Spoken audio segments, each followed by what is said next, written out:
لم يزال فكرب ذو الجلال لم يلد ولم يولد خالقي متعال فكرب ذو الجلال لم يزال د ژوند لار لم يلد زمنګ د نن ورځې د خپرونې موضوع جنتي میرمن كبرياء مشكل كشار بسم الله الرحمن الرحيم الحمد لله رب العالمين حمد الشاكرين الصلاة والسلام على سيد الأنبياء والمرسلين سيدنا ونبينا وشفيعنا ومولانا محمد وعلى آله وأصحابه الطيبين الطاهرين قدرمنو اوریدونکو د ژوند د لارې د خپرونې مینوالو السلام علیکم ورحمة الله وبرکاته. ستاسو روغتیا او خوشحالي د پاک رب نه غواړم په دې هیله چې د صحت او عافیت جامې پر تن ولرئ او خوشحالي مو په برخه وي. دا د زه محمد یاسین فهیم د ژوند د لارې د خپرونې په وړاندې کولو کې ستاسو په خدمت کې یم.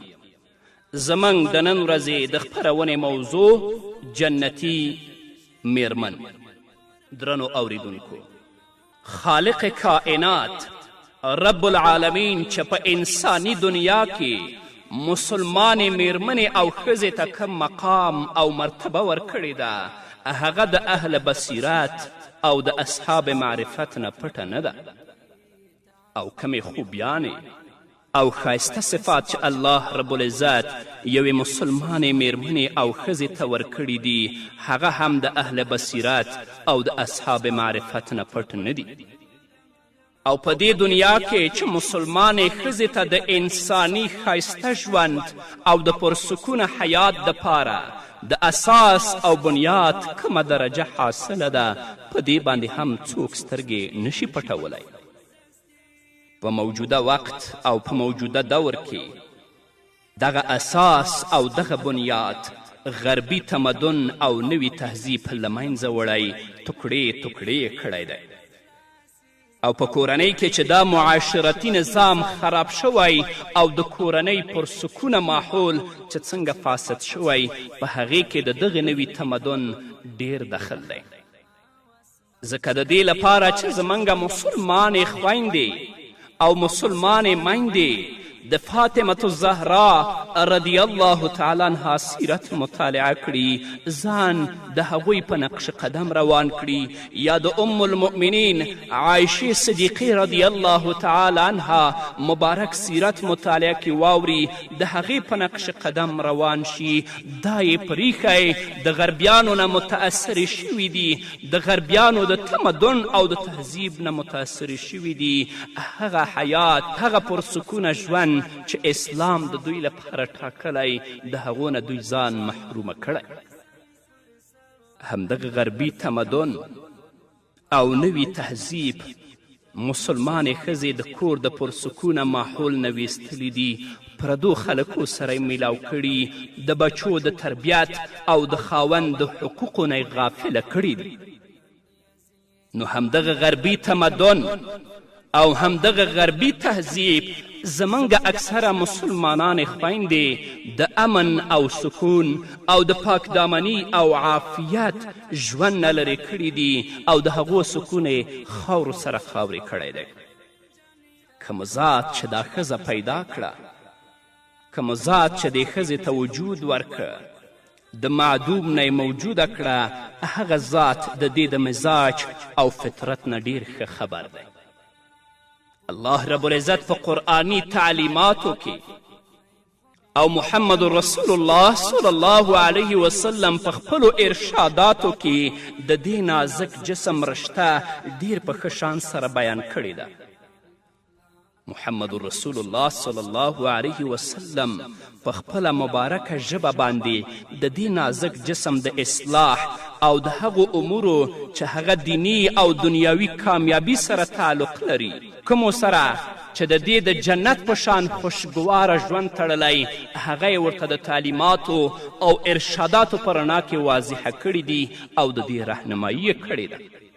افسوس دی چې زموږ په ماحول کې خو به سړو ته او نارینهو ته څه ناڅه دیني معلومات وي، مګر په اکثرو ښځو او خویندو کې د دینی معلوماتو کمی دی.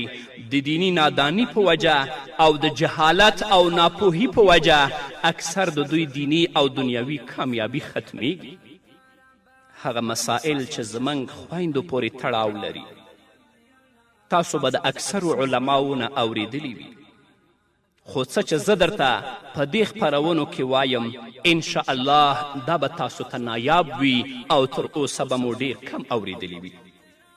انشاءالله په دې خپرونو کې د محمد رسول الله صلی الله علیه وسلم د احادیثو په رڼا کې د ښځو متعلق ټولې خبرې د کومو چې د هغوی ته د دینی او دنیوي او د ښایسته ژوند په اعتبار سره ضرورت پیښیږي هغه به انشاءالله په دې خپرونو کې تاسو ته بیانیږي. نو د خپلو خویندو او میندو نه زموږ دا امید دی چې د هغوی په حق کې به دا خپرونې انتهایی فایدهمندې وي. د دې خپرونو په اوریدلو سره به او په دې باندې عمل کولو سره هغوی په دنیا کې هم د خپل سکون او عفت او عافیت ژوند تیرولو سره د کور په ماحول کې د صلاح او تقوا د اعمالو نه په خبرېدو سره د جنت مستحقې وګرځي. نو رب العزت ته د تضرع او د عاجزي لاسونه پورته کوم چې زموږ دا ویناوې په خپل دربار کې قبولې او مقبولې وګرځوي او د دې خپرونو په وړاندې کولو سره او اوریدلو سره زموږ خویندو ته الله رب العزت د دنیا او آخرت ښایسته ژوند ور په برخه کړي. نو په دې هیله چې د دې خپرونو په اوریدلو سره د جهنم د اعمالو نه مخ واړوئ او د جنت اعمالو طرف ته مخ کړئ ټول امت مسلمه ته او خاص طور خویندو ته د صراط مستقیم او سنت او شریعت زندگی الله رب العزت نه غواړم چې ور نصیب کړي. نو زما دا کوشش دی الله په خپل دربار کې قبول کړي او الله رب العزت دې د خپل رضامندي او د آخرت ذخیره وګرځوي. نو اوس به دا واورو درنو اوریدونکو چې جنتی میرمن او جنتی ښځه څوک ده. صاحب د ترغیب او ترهیب د حضرت انس بن مالک رضی الله تعالی عنه په روایت سره یو حدیث رانقل کړی. عن انس بن مالک عن النبي صلى الله عليه وسلم قال الا اخبركم بنسائكم في الجنة قلنا بلى يا رسول الله صلى الله عليه وسلم قال ودود ولود إذا غضبت أو أوسئ إليها أو غضب زوجها قالت هذه يدي في يدك لا أكتحل بغمد حتى ترضى. حضرت انس بن مالک رضی الله تعالی عنه فرمای چې محمد رسول الله صلی الله علیه وسلم وفرمایل آیا زه تاسو ته د جنتی ښځې په باره کې خبر در نه کړم چې جنتی ښځه او میرمن څوک ده؟ حضرت انس بن مالک رضی الله تعالی عنه فرمایی موږ وویل ولې نه یا رسول الله موږ ته خبر راکړه. نو محمد رسول الله صلی الله علیه وسلم وفرمایل جنتی ښځه هغه ده چې په خپل خاوند باندې مینه وي. جنتی ښځه هغه ده چې هغه زیات بچی راوړي.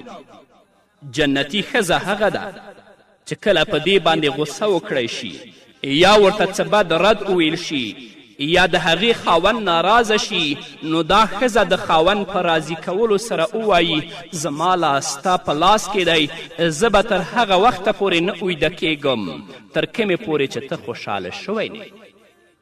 دا د جنتی ښځې صفات دي او داسې ښځه جنتی ده. اما هغه ښځه چې خاوند ورته یوه خبره وکړي او هغه یې په مقابل کې دریږي خاوند ته 20 خبرې کوي دا کله هم جنتی نشي کیدلی. محمد رسول الله صلی الله علیه وسلم په خپله دې حدیث کې د جنتی میرمن او د جنتی ښځې څو صفات بیان کړي. لومړنی صفت یې ودود ډیر زیات خاوند سره محبت کولو والا. جنتی ښځه هغه ده چې په خپل خاوند باندې مینه وي او خپل خاوند سره محبت کوي. چې خاوند یې لږ غوندې ناراضه شي نو د دې ښځې سکون او آرام ختم شي. د محبت او آرام تعلق د هغې خاوند سره تړلی وي. هغه ښځه چې خپل خاوند سره مینه کوي د هغې به دا فایده وي چې بل چا طرف ته به خیال او دهیانې نه ځي، او د ډیر محبت په وجه که د خاوند د طرف نه ورته څه تکلیف ورسیږي نو دا ښځه به هغه برداشت کوي. د محبت په وجه به ترخه خبره هم خوښیږي. د محبوب د طرف نه رسیدونکی تکلیف د محبت په وجه نه محسوسیږي چې د هغې په وجه د کور نظام ډیر ښه کیږي. هغه خور چې خپل خاوند سره مینه کوي نو سخت مزاجه سړی هم د خپلې میرمن د محبت او د مینې نه متأثره کیږي. نو هغه ښځه او هغه میرمن چې خپل خاوند سره مینه کوي محمد رسول الله ویلی دی چې دا ښځه جنتی ده. دویم صفت ولود، زیاتو بچو راوړلو والا ښځه. هغه ښځه چې زیات بچی راوړي هغه د تعریف او د ستاینې قابله ده او د الله رب العزت او د محمد رسول الله په نزد ډیره پسندیده ده. نو د دې وجې نه محمد رسول الله صلی الله علیه وسلم تاکید کړی دی چې زیاتو بچو راوړلو والا ښځې سره واده وکړئ.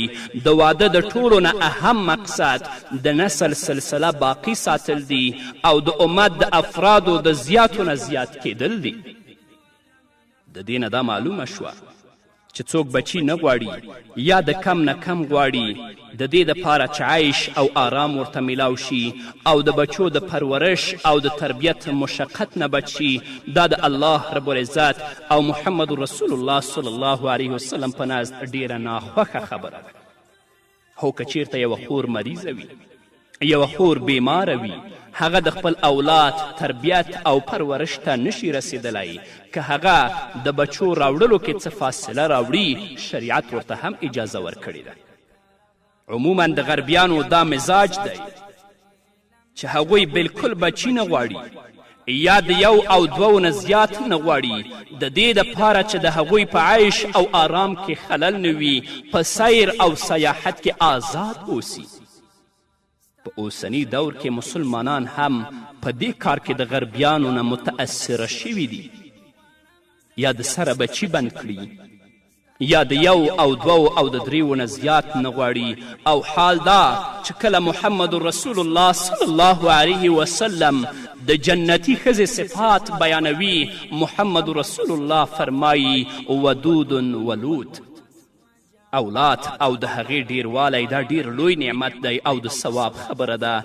محمد رسول الله صلی الله علیه وسلم فرمایي زیاتو بچو راوړلو والا ښځې سره واده کوئ، زه به د قیامت په ورځ تاسو په زیاتوالي باندې فخر کوم.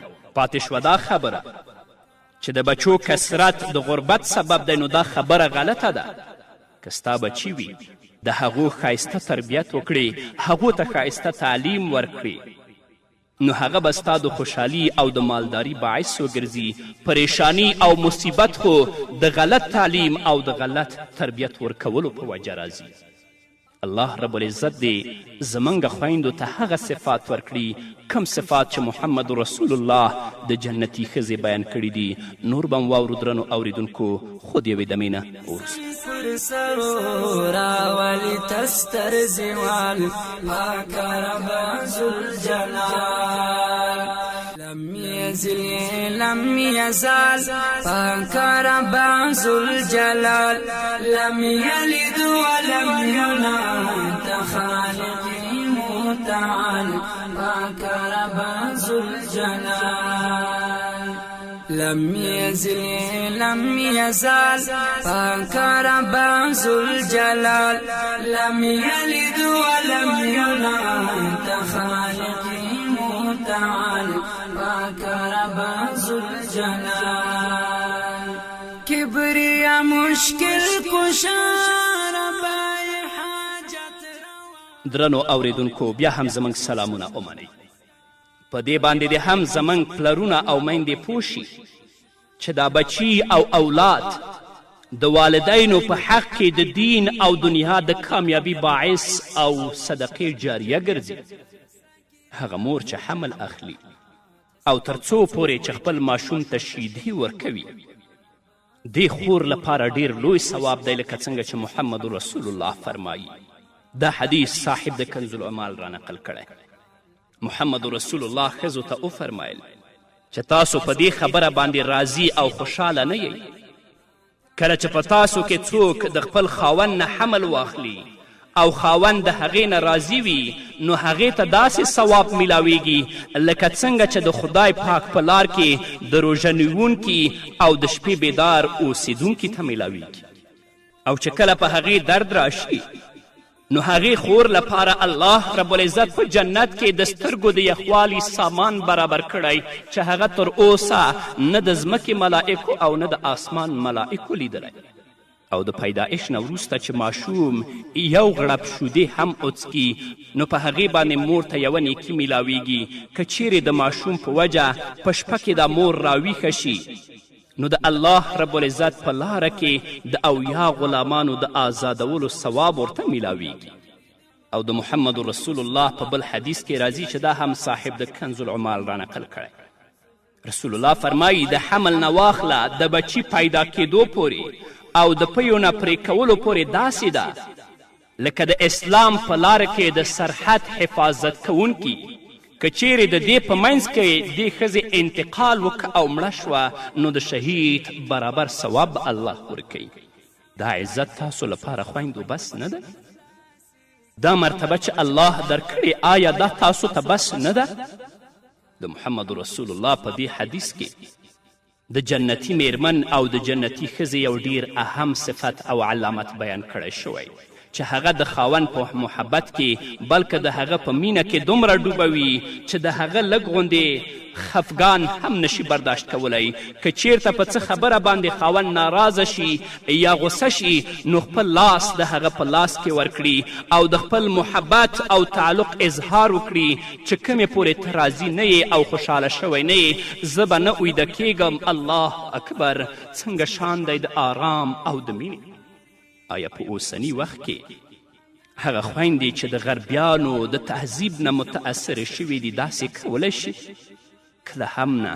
خاوند چې لږ ناراضه شي یوه خبره وکړي، نو هغه خویندې چې د غربیانو د تهذیب نه متاثره شوي دي یا د هندوانو او د ترکیانو د سریالونو نه متاثره شوي دي، 100 خبرې به دا خور د هغه خاوند په مقابل کې کوي.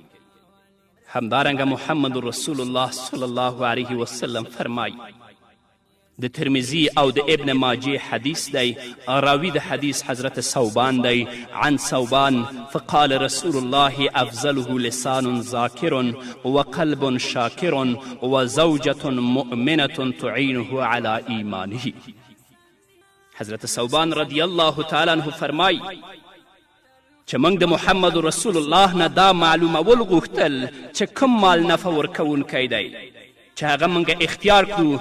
محمد رسول الله وفرمایل د ټولو نه زیات نفع ورکوونکی څیز دا دی چې سړي ته ذکر کوونکی ژبه، شکر کوونکی زړه نصیب شي او داسې ایمانداره ښځه وي چې د هغه سره د دین په کارونو کې مدد کوي. محمد رسول الله صلی الله علیه وسلم د نفع ورکوونکو 3 څیزونه بیان کړي دي. اول هغه ژبه چې خدای پاک ډیر یادوي، یعنی هر وخت د خدای پاک په یاد کې اخته وي او د الله رب العزت ذکر سره هغه تړلی وي.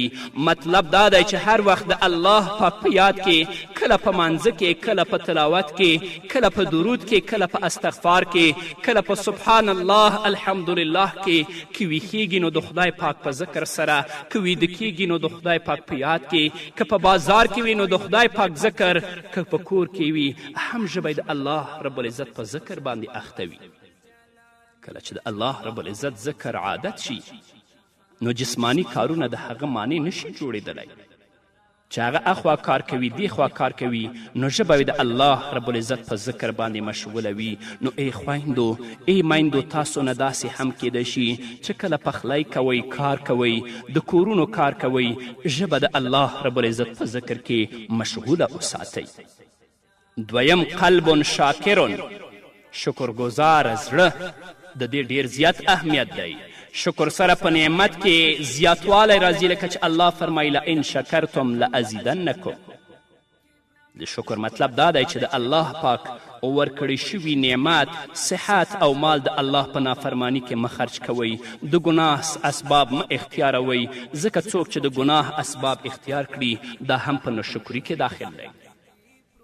دریم چې کوم اهم سیز دی د دې مقام په اعتبار سره هغه دا دی چې د چا داسې ښځه وي چې د خاوند سره د آخرت او د دین په کارونو کې مددګاره وي.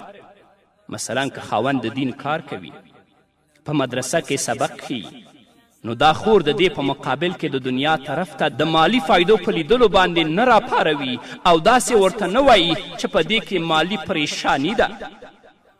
دا پرېږده زه څه د دنیا کار وکړه. ډېرې ښځې موږ همداسې لیدلي دي چې کله خاوند د دین کار کوي یا خلکو ته قرآن او حدیث ښیي، د هغې نه کمې پیسې لاسته راوړي، دا خور په دې باندې خوشحاله نه وي، هغه د دین کارونو ته نه هڅوي بلکې دنیا طرف ته یې هڅوي، نو دا د جنتي ښځې صفت او علامه نه ده. دغه شان د دې مطلب دا هم دی چې په مونځ، روژه، صدقه او خیرات کې د خاوند مدد کوي. خاوند که لږ سست وي نو هغه ته تاکید کوي، مانځلی پاڅوي او په دینی امورو کې ورته رغبت ورکوي، د جماعت، مدرسې او د غریبانو د امداد دپاره هغه راپاروي او تاکید ورته کوي، نو داسې ښځه د خاوند په حق کې نفع ورکوونکې ده. ځکه چې د دې ښځې په وجه د خاوند آخرت جوړیږي چې د هغې په وجه د ده ثواب دغې ښځې ته هم میلاویږي. نو ډېره خوشنصیبه هغه خور ده چې خپل خاوند سره په دین کې، په عبادت کې مدد وکړي. که خاوند یې د منځونو پرېښودونکی وي یا سست وي نو د منځونو د پابندي ترغیب ورته ورکوي. او که خدای مکړه خاوندم په مانځه کې سست وي او خور د هغې نه سسته وي، نه هغه کورنۍ به کومه سي کورنۍ وي او دا د جنتي میرمن صفت هم نه دی. نو هغه خور چې خپل خاوند سره په دینی کارونو کې مرسته کوي، داسې ښځه په خپله هم جنتي ده او د خپل خاوند دپاره هم د جنت باعث ګرځي. که چیرې خاوند دینداره نه وي نو خطره ده چې د داسې خاوند رفاقت په جنت کې میلاو نشي. نو د دې وجې نه درنو خویندو، د خپلو خاوندانو د دینداره کولو کوشش کوئ، د دې دپاره چې د دنیا په شان هغوی آخرت کې تاسو سره هم یو ځای وسی. په همدې هیله درنو اوریدونکو، دا وه زموږ د نن ورځې خپرونه چې ستاسو درانه حضور ته وړاندې شوه. تر بلې خپرونې پورې چې زه بیا هم ستاسو درانه حضور ته راځم، تاسو ټول په لوی او بښونکي الله سپارم. پاتې ژوند مو نیکمرغه، ښاد، بریالي او کامیاب اوسئ. راولی تستر زوال پاک رب ذوالجلال، زما د عیسن پر سرو راولی تستر زوال پاک رب ذوالجلال، لم یزل لم یزال پاک رب ذوالجلال، لم یلد ولم یولد خالقی متعال پاک رب ذوالجلال، کبریا مشکل کشا ربای حاجت روا، بنده بنده یمستا،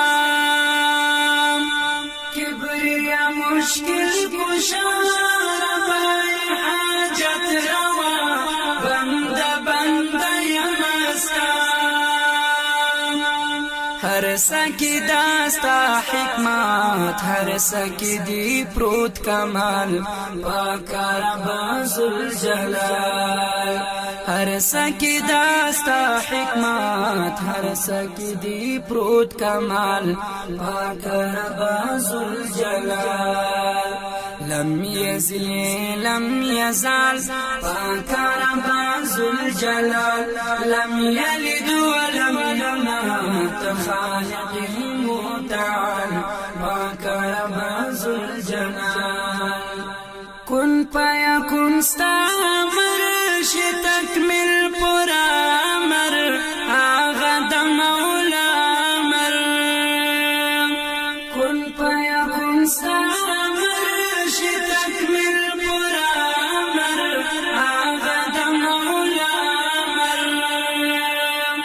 فی احسن قوم کی تا انسان کړو جوړ جمال پاک رب ذوالجلال لم يزال پاک رب ذوالجلال لم يلد ولم يولد خالق متعال پاک رب ذوالجلال ستا دوام